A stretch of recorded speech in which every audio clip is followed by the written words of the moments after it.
Hello, I'm Matt Porter, and welcome to this bonus episode of JFK 35. Each year, the John F. Kennedy Library Foundation and Institute of Politics at Harvard's Kennedy School of Government award the John F. Kennedy New Frontier Award. The award honors Americans under 40 who are changing their communities and the country with their commitment to public service. In this bonus episode, I'll speak with Washington Lieutenant Governor Cyrus Habib, who was honored at the ceremony earlier this month. That interview is next. And so, my fellow Americans, ask not what your country can do for you, ask what you can do for your country.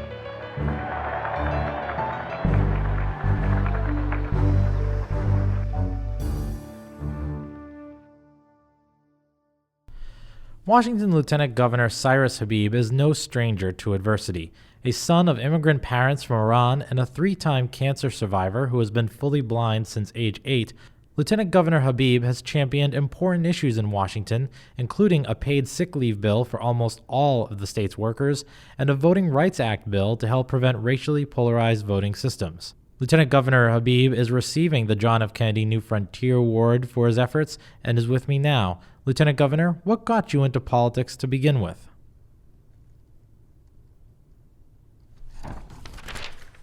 Well, I was always interested in politics as a kid. I have very vivid memories of watching presidential speeches and debates during election season, and so I kind of always had that interest in politics. But then there were a few key moments that actually set me on the path. One was interning for Senator Maria Cantwell in her first year in the Senate, and just having that amazing experience of being in the United States Senate and getting to learn more about my own state by working for one of my senators.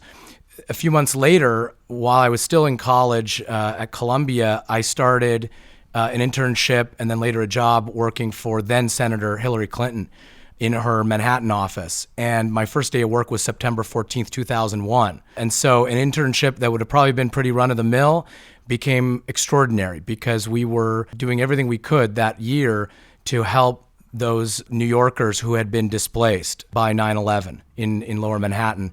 And so I learned a valuable lesson about the importance of government in helping people and supporting people in times of crisis. Then, a few years later, my mom ran for judge and King County Superior Court judge, back at the largest trial court in our state. I was essentially the de facto campaign manager, and I don't mind taking credit for that because unfortunately I didn't do a good enough job. We didn't win that election. And so it was heartbreaking for me, I think even more than for my mom. But what I learned during that time was a lot about politics in our region. I got to meet a lot of legislators, and I was really inspired by my mom, who is an Iranian-American woman, stepped up and ran for office. And then I was inspired by President Obama when he did as well, because as an Iranian-American with a name that's not easily recognizable or doesn't sound as Anglo-Saxon as some others, I always had that question in the back of my mind. Would people vote for someone on a ballot with a name that looks Middle Eastern? And so then to have Barack Hussein Obama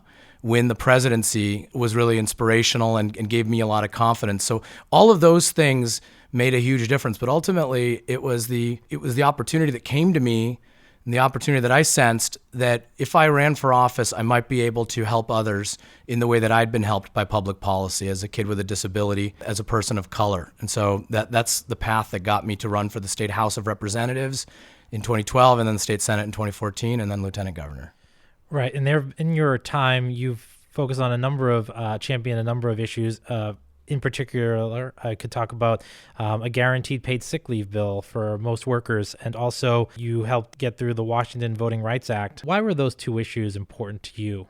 Yeah, I mean, I often talk about my life in this way. I say, that as a three-time cancer surviving, fully blind Iranian American from a mixed religion immigrant family, there's definitely many ways in which I've experienced obstacles and challenges and struggle. And at the same time, as someone who had the benefit of parents who were graduate school educated and upper middle class, and the benefit of growing up in one of the wealthier cities in our country, I also experienced a lot of privilege. And so I've seen both sides of the coin. And, those pieces of legislation that you just described, my interest in them was born out of that kind of dual identity. So as a kid with cancer, I was in the hospital a lot. I got chemotherapy as early as when I was a newborn, and all the way till I was 8 years old. I got radiation therapy. I got all kinds of, experimental therapies, surgeries. And during all that time, I was really fortunate that my parents had health insurance. I was really fortunate that my mom had the type of schedule where she could come and be with me. You can only imagine how frightening it is for a kid to go in and be connected to an IV drip and get chemotherapy when they're a kid. And so it was important, obviously, for my mother to be there, and she had that ability. So, as I got older and I realized how fortunate I was, how privileged I was to, despite having had those obstacles, but to have had the kind of support that I had, it caused me to say, well, why should any child ever have to go to the hospital without their parent being able to be there with them because they don't get paid sick days at their workplace? Why should that ever be the case? And so now in Washington State, that's no longer the case. With respect to voting rights, I know, again, as a person of colors and as an Iranian American, I can identify to some degree. I can identify with those who can sometimes feel marginalized or like they're less than full citizens. Just a few weeks ago, a number of Iranian American citizens, United States citizens, were held at the border, not allowed to come into this country. So we know what that feels like. So I can identify, whether I can understand what it must be like to those who don't have their right to vote fully present and fully accounted for. And yet I do have the privilege of having gone to law school and to have at that time to be a legislator. And so it was my honor to be able to work with others to figure out what could we in the state of Washington do to make sure that our local elections within the state are held to the highest standard of inclusivity, that district lines and boundaries aren't being drawn to disenfranchise communities of color. And now that's the law of the land in Washington State. Well, that's a great achievement there and so important. President Kennedy, in his New Frontier speech, which is actually coming up on the 60th anniversary this summer, talked a lot about the new frontier, that there'll be new, more difficult challenges ahead, and that the next generation in particular, the young people, will have to rise up to meet those challenges, that it will take an equally bold generation to deal with the equally large problems that will be faced. How do you relate to that now in 2016 in your position as a leader, as a younger leader leading that generation? Yeah, part of my job as lieutenant governor is to serve as president of the state senate. So I preside over the deliberations of our upper chamber in Olympia. And so in that capacity, I have the experience, I experience every day the types of debates and public policy conflicts that exist and that often nowadays are divided along partisan lines. I think we do a better job than the Congress does at keeping those debates civil and actually moving public policy forward. But there's no question that it's still quite challenging for us to accomplish big things in this political environment. And so it's certainly the case that we now face many of the same challenges that President Kennedy saw: poverty and hunger. When you look at the homelessness crisis in our major cities and in fact in all kinds of communities all around the country, and national security challenges as well. It's no longer the Soviet Union, but still experiencing challenges from Russia. So some of those are the same, and then there's some new ones that we now experience more powerfully and understand better. For example, the scourge of gun violence. For example, climate change.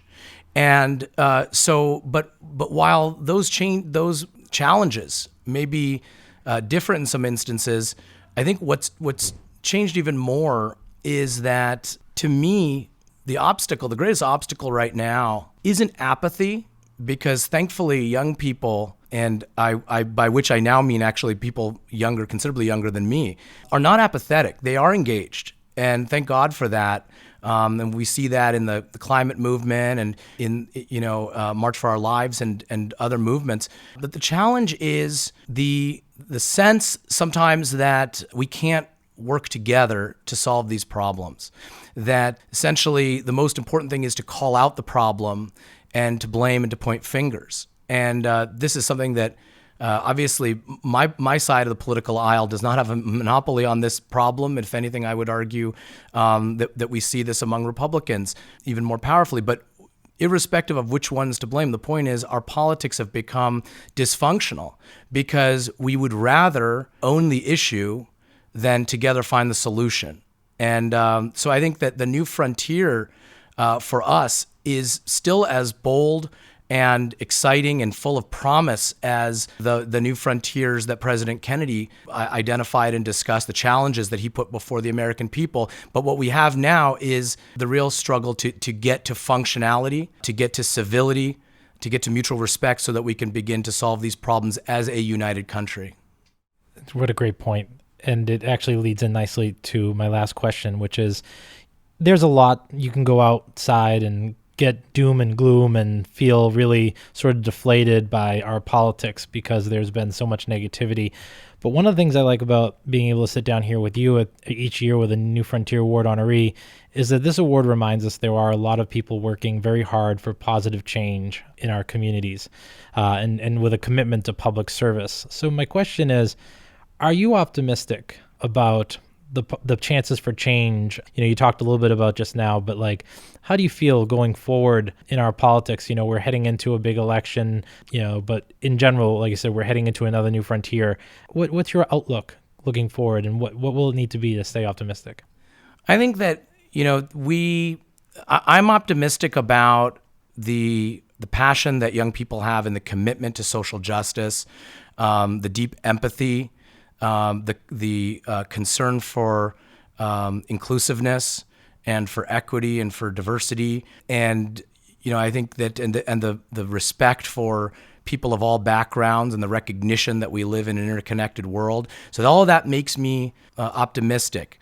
What I think we all have to recognize, and I think many of us are concerned about, is does the system that we have at the moment, the interplay between our electoral system and our media, does the structures such as the Electoral College and the United States Senate composition and life tenure in the Supreme Court, these features of our democratic system that have been with us since the founding, are these systems nimble enough? Are they up to the drastic scope of the challenges that we have to face? And can we articulate a message, those of us who care about making these kinds of positive changes, can we do that in a way, as I said earlier, that doesn't alienate or isolate or create zero-sum dynamics, but actually says, hey, look, you know, we all have to think about automation and how it's changing the future of work. We all have to think about climate change and how it's making life harder for farmers in the Midwest, as well as those living in coastal communities. So those aren't partisan problems. And rather than blame one another, let's actually try to figure out how to solve it. All of that, to me, we haven't yet demonstrated that we're able to channel our compassion and our empathy for others in this political moment. And so we have to do it. I mean, and we have to step up. And there are those who inspire me to do that. And I hope that in some small way, I can prove myself worthy of this award and inspiring other people who are coming up in politics to do the same thing. But I won't pretend that it's a fait accompli and that it'll be easy, because we're very divided at the moment. There's a lot of anger across the political spectrum, and we've got a long ways to go before we can solve these problems. But as I said, the conviction is there, the passion is there, particularly among young people, and they are leading the way for us. And we need, as those of us that are in positions of responsibility, we need to do our jobs to be hand in hand with them to move our country forward. Well, thank you for joining me right now in Boston, and thank you for all your work. Truly, it's been recognized with this New Frontier Award. Thank you very much. Thank you so much.